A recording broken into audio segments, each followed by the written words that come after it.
ఉంది. అండ్ లేదు, if India ఒక మ్యాచ్ ఇండియా గెలిచింది, ఒక మ్యాచ్ ఆస్ట్రేలియా గెలిచింది, సో సిరీస్ 2-2 డ్రా అయితే శ్రీలంక ఖచ్చితంగా ఆస్ట్రేలియాని ఓడించాలి.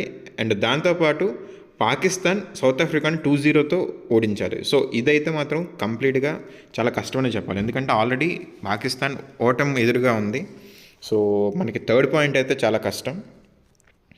అండ్ దీంతోపాటు ఇన్ కేస్ 2 మ్యాచ్లు డ్రా అయిపోతే, మనకి నెక్స్ట్ జరగబోయే 2 మ్యాచ్లు కూడా డ్రా అయిపోతే సిరీస్ 1-1తో ఈక్వల్ అయిపోద్ది.